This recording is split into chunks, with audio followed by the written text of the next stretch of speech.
दोस्तों, जो महिलाएं पहली बार माँ बन रही हैं उनके लिए नवजात शिशु की देखभाल करना काफ़ी हद तक एक मुश्किल काम होता है और अनचाहे में उनसे ऐसी गलतियां हो जाती हैं जो कि शिशु के लिए भारी पड़ सकती हैं।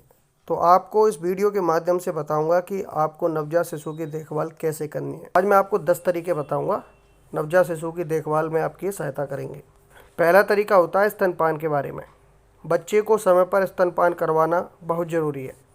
एक नवजात शिशु को हर 2 से 3 घंटे में स्तनपान करवाया जाना चाहिए, जिसका मतलब है कि आपको 24 घंटों में उसे 8 से 12 बार स्तनपान कराने की आवश्यकता होती है।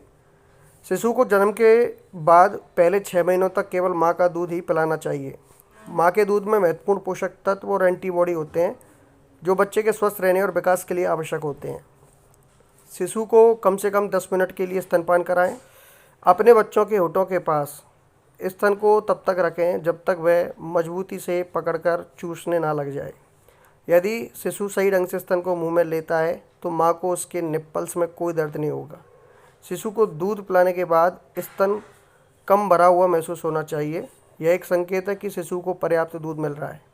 यदि स्तन का दूध शिशु को नहीं दिया जा सकता है तो शिशु को डॉक्टर द्वारा सुझाया गया फॉर्मूला दूध दें। बच्चे को हर बार दूध पिलाए जाते समय 60 से 90 मिलीग्राम फॉर्मूला दूध मिलना चाहिए। इसके अलावा दूसरी चीज़ होती है डकार दिलाना। शिशु को दूध पिलाने के बाद उसे डकार दिलाना ज़रूरी होता है। शिशु दूध पीते समय हवा निकल जाते हैं। दूसरा तरीका भी सुन लीजिए। दूसरा तरीका होता है डकार दिलाने की। अब दूसरी टिप्स भी जान लीजिए। दूसरी टिप्स होती है डकार दिलाना। शिशु को दूध पिलाने के बाद उसे डकार दिलाना बहुत ज़रूरी होता है। शिशु दूध पीते समय हवा को साथ में निकल जाते हैं, जिससे उनके पेट में गैस हो जाती है और यह पेट के दर्द का कारण बनती है। डकार दिलाने से यह अतिरिक्त हवा को बाहर निकालता है। इस प्रकार पाचन में सहायता करता है और दूध उल्टने और पेट के दर्द को भी रोकता है। शिशु को धीरे से एक हाथ से अपने सीने से लगा लें। उसकी ठोड़ी आपके कंधे पर टिकी होनी चाहिए और अपने दूसरे हाथ से उसकी पीठ को बहुत धीरे से थपथपाएं जब तक वह डकार ना लें।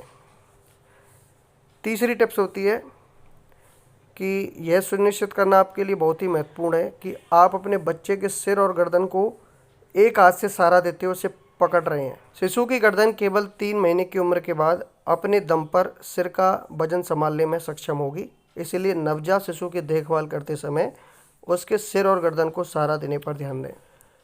चौथी टिप्स होती है कि जब बच्चे की नाभि के पास का जो हिस्सा काटा जाता है, जिसे गर्भनाल बोलते हैं, उस बचे हुए भाग की कैसे देखभाल करनी है आपको ध्यान रखें।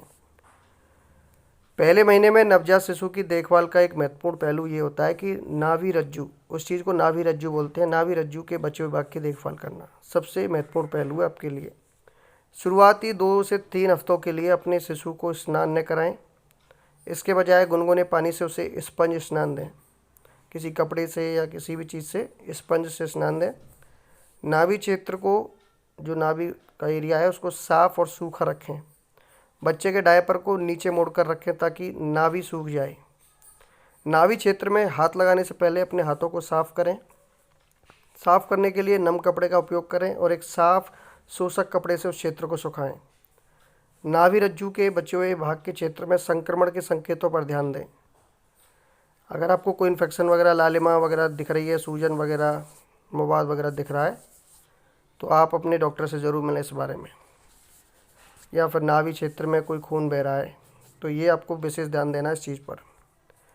5वीं टिप्स होती है डायपर। डायपर से जुड़ी देखभाल। जी हाँ दोस्तों, प्रसव के बाद नवजात शिशु की देखभाल करते समय बार बार डायपर बदलना एक महत्वपूर्ण पहलू है। अगर आपके शिशु को पर्याप्त मात्रा में आपका दूध या फॉर्मूला दूध मिल रहा है तो वह नियमित रूप से मल त्याग करने के साथ एक दिन में कम से कम 6 से 8 डायपर गीले करेगा।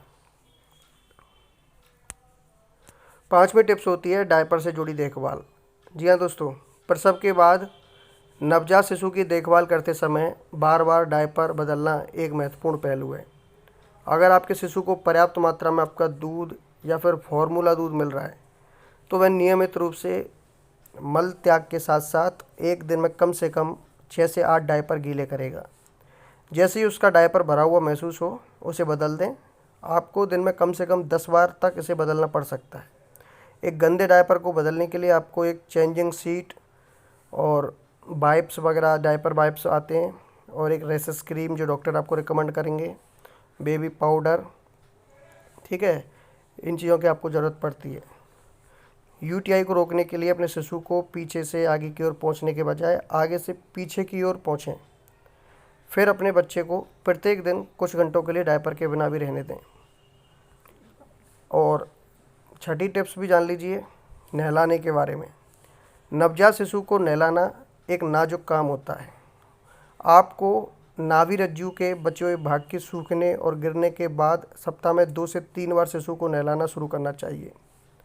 जब तक शिशु के नाभि रज्जु का भाग जो गर्भनाल होती है वो खुद से नहीं गिरे, तब तक आपको नहलाना नहीं है। जैसे ही गिर जाती है, आपको लगता है कि गिर गई है, सूख गई है, तो सप्ताह में आपको 2 से 3 बार फिर शिशु को नहलाना शुरू करना है।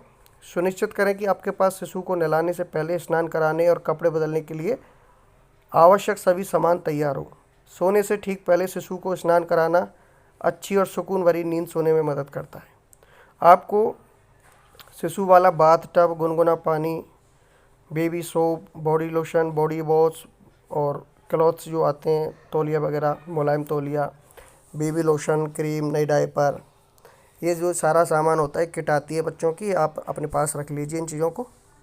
और अपने साथी या परिवार के किसी सदस्य की मदद लें इस चीज़ में, ताकि एक व्यक्ति शिशु की गर्दन और सिर को पानी के ऊपर रख सके और दूसरा व्यक्ति शिशु को नहला सके।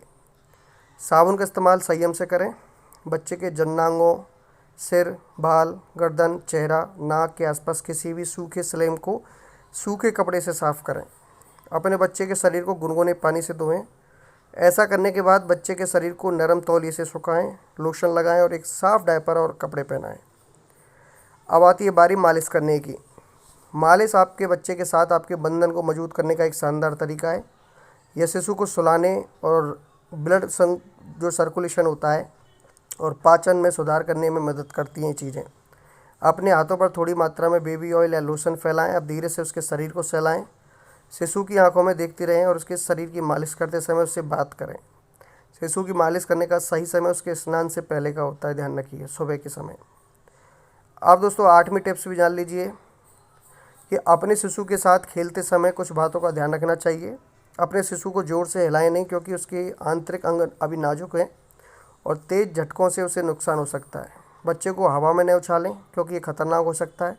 हमेशा बच्चे को छूने से पहले अपने हाथों को किसी डिटॉल से या किसी चीज़ से हैंड वॉश कर लें, क्योंकि उसके जो इम्यून सिस्टम है पूरी तरह से विकसित नहीं है और वह संक्रमण के प्रति अभी संवेदनशील भी होता है।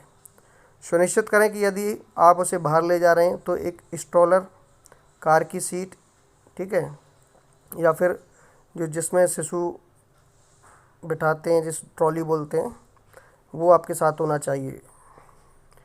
और शिशु के लिए आजकल गाड़ियों में बैठने के लिए काफ़ी चीज़ें आती हैं, जिससे शिशु इधर उधर झटका नहीं लगे शिशु को। हमेशा अगर आप गाड़ी रखते हैं तो गाड़ी में वो चीज़ें अपने साथ रखें। अपने बच्चे को हर रोज़ थोड़ी देर के लिए उसके पेट के बल लिटाएं। अपने बच्चे को हर रोज़ थोड़ी देर के लिए उसको जो होता है पेट के बल लिटाएं। उसकी गर्दन और पीठ की जो मांसपेशियाँ इससे मजबूत होती हैं। यह उसकी दृष्टि में भी सुधार लाएगा, क्योंकि उसे देखने के लिए ऊपर और बगल में देखने की आवश्यकता होगी। अब दोस्तों बारी आती है सोने की। नवजात शिशु को पहले 2 महीनों में एक दिन में लगभग 16 घंटे सोने की आवश्यकता होती है। वे आमतौर पर 2 से 4 घंटे तक सोते हैं और यदि वे भूखे हैं या गीले होते हैं तो जाग जाते हैं। जैसा कि बच्चे को हर 3 घंटे में दूध पिलाया जाना चाहिए। आपको उसे जगाकर दूध पिलाने की आवश्यकता हो सकती है। अगर शिशु उतनी देर नहीं सोता है जितना कि आमतौर पर उसकी उम्र के शिशु को सोना चाहिए, तो चिंता ना करें। हर शिशु अलग अलग होता है और उसकी नींद भी अलग होती है। सोते समय आपको अपने शिशु के सिर की स्थिति को बदलते रहना चाहिए। यह सिर चपटा होने से रोकता है। आजकल तकिए जो आती है काफ़ी तरह की आती हैं, जिससे शिशु का सिर चपटा नहीं होता है। उन तकियों को ख़रीद लें, ज़्यादा कॉस्टली नहीं होती हैं। आप चाहें तो नीचे मेरे डिस्क्रिप्शन बॉक्स में लिंक दी हुई है, वहाँ से आप डायरेक्ट शिशु केयर से मतलब सारी चीज़ें आप खरीद सकती हैं। आप दोस्तों सुनिश्चित करें कि आप बच्चे को घुटन से बचाने के लिए उसे उसकी पीठ के बल सुलाएं। माँ को बच्चे के साथ झपकी लेने की कोशिश करनी चाहिए। जब शिशु सो रहा हो तो आप स्नान करने के लिए या शांति से भोजन करने के लिए भी इस समय को इस्तेमाल कर सकती हैं। अब बारी आती है नाखून काटने की, और ये आपके लिए आखिरी टिप्स है। दोस्तों, नवजात शिशु के नाखून बहुत तेज़ी से बढ़ते हैं। शिशु अपने हाथों से अपने चेहरे या शरीर को खरोंच सकता है, इसलिए बच्चे के नाखूनों को काटना ज़रूरी है। शिशु के नाखून नरम होते हैं, इसलिए बच्चों वाली नाखून कतरनी का उपयोग करें। जब शिशु सो रहा हो तब नाखूनों को धीरे से काटें। इन्हें बहुत गहरे ना काटें, क्योंकि नाखून बहुत कोमल होते हैं और यह बच्चे के लिए दर्दनाक हो सकता है। नाखूनों के किनारों को न काटें, क्योंकि इससे अंतर्वधित नाखून बन सकते हैं। आगे आगे भाग को काटें, क्योंकि अगर नाखूनों के किनारों को काटती हैं फिर वो आगे चल के शिशु की स्किन में, जब ये नाखून बढ़ेगा तो शिशु की स्किन में चोट पहुंचा सकते हैं, इसलिए सामने की तरफ से काटें। तो दोस्तों, नए माता पिता को परिवार वालों या दोस्तों की मदद लेनी चाहिए, ताकि वे आराम कर सकें और ख़ुद की देखभाल भी कर सकें। पहली बार बने एक नवजात शिशु के माता पिता शिशु की देखभाल संबंधी कई मुद्दों के बारे में काफ़ी चिंतित होते हैं, और ये वीडियो आप लोगों के लिए काफ़ी यूज़फुल बनेगी। ये जो 10 टिप्स मैंने आपको इस वीडियो में बताई हैं, आपके लिए काफ़ी हेल्पफुल रहेंगी। तो हम ऐसी यूज़फुल वीडियोज़ आपके लिए लाते रहेंगे। चैनल पर बने रहिए, सब्सक्राइब करके बेल आइकन बजा दीजिए फ्री में, जिससे हमारी सारी यूट्यूब वीडियोज़ आप लोगों तक डेली पहुँचती रही। धन्यवाद।